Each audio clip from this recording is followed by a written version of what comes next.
are here in the CC kitchen, newly renovated, Chef, I'll tell you, by Ferguson. We want to thank them for that. But we're here to talk about a new culinary tour, and with us we have Chef Weta Michael, who everybody knows, and we have Erin Goins of Bites of the Bluegrass, and she does food tours. So Erin, welcome. Chef Weta, welcome. Thank you. Thank you, ladies. So food tours are awesome. Tell us a little bit more about your business.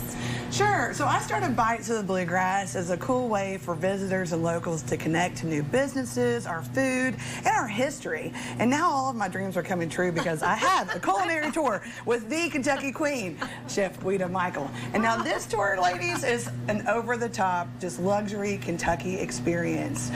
We go all throughout horse country in celebration of farming, bourbon, and fabulous food. We start at the Holly Hill Cooking Studio with bourbon, of course. Yeah, we do a big tasting. We kind of lead people through the flavor wheel in our bourbon tasting game. That. Yeah, so you have to start with bourbon when you're Of course. It's really a science experiment. I mean, Weta has put this fabulous tasting game together that really allows us to discover our palates, and it's a perfect starting point for a real culinary adventure.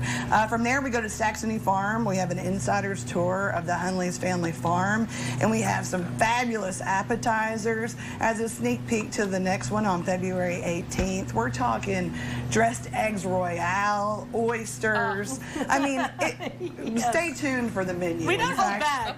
So, yeah, We do not hold back. There's no holding back. And I'm talking the snacks and the cocktails start with the bus ride. From there, we go to Holly Hill Inn. It's closed just for us. The Queen has made this incredible Kentucky spread, and there's live music, and it is just a real coming together of people. And just at the point where we can't take any more, out rolls dessert. Over this 5-hour experience with so much storytelling, so much community, and above all else, some fabulous food. Oh, yes. Yes. So and speaking of food, what are you making for us today? Well, part of what we do is make these little hoe cakes. Tim, I'm going to get you to crack some eggs in there for me. Oh, I'd love to crack eggs. And this is a traditional Kentucky dish, you know, and Erin's such an amazing, she's really an amazing storyteller. You can go right back in that little guy there if you need to. Look at me throwing the eggs around. I know, you're doing there's a so reason good. you didn't select me. I understand. Oh. I'm a terrible cook. I'm a terrible cook. Come on now. That's not what I've heard. But this is an old Kentucky. I sometimes call our cuisine the cuisine of corn, you know, because of bourbon and grits and cornmeal and how many million kinds of cornbread we have. And I always make a joke that we're Big Blue Nation, but we're also Hoe Cake Nation. Hoe Cake Nation. That's true. And, you know, the hoe cake has a lot of history. It first appeared in recipes as early as 1670, with colonists being influenced by Native Americans' use of white corn.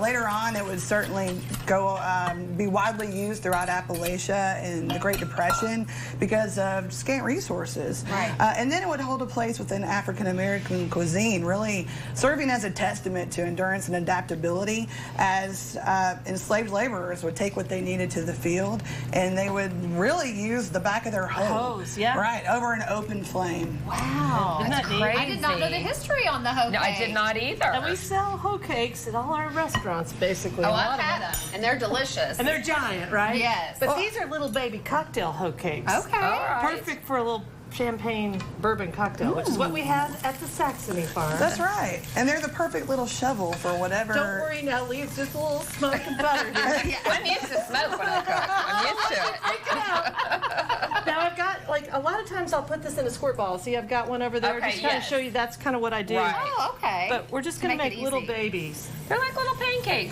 They are. Sometimes okay. in New York City they call them corn blinis, and then you charge a lot. yes. That's fancy. That's fancy. Yes. Sometimes you can put caviar and creme fraiche on them. And today I brought like Benedictine, some bacon. Oh, delicious. Kind of a bourbon pimento, beer pimento cheese with sliced celery and a little bit of pickled beets.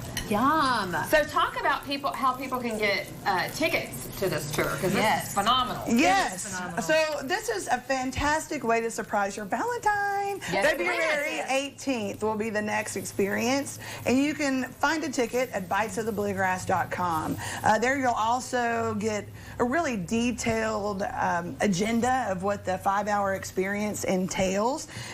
From there, you simply buy the ticket and show up, and we'll take care of the rest. Transportation It too. does. Yeah. From the starting point, you'll have a luxury chariot to sail us through horse country as you hear all kinds of interesting tales. Karen's a consummate storyteller. She is so good. She knows her history. She did a huge amount of work on the horse country that you're going to be driving through, and it's an incredible experience. I cannot think of a better way to spend the day than to spend it with you guys. Me either. It is really a great day, I've got to say. Lee and I need to get our tickets. We'll join you on the tour. Chef Weta, thank you so much for being here. Always a pleasure to have you. And if you want to get your tickets, check out the information that's going to be up on the screen for you. All right, and now it's time to reveal the results to our question of the day. We'll get you all to chime in too. Do you like puzzles? Yes, I love puzzles. Yes. Well, you're not alone. 83% of folks are saying they love puzzles as well. Every day we have a new question, so make sure you're voting on Facebook and then follow us on Facebook and Instagram so that you don't miss out on any of the delicious action around here. I love culinary puzzles. Do you? Oh, they're all puzzling to me.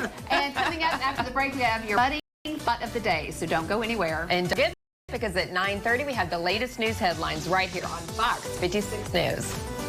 You're watching live from Chevy Chase.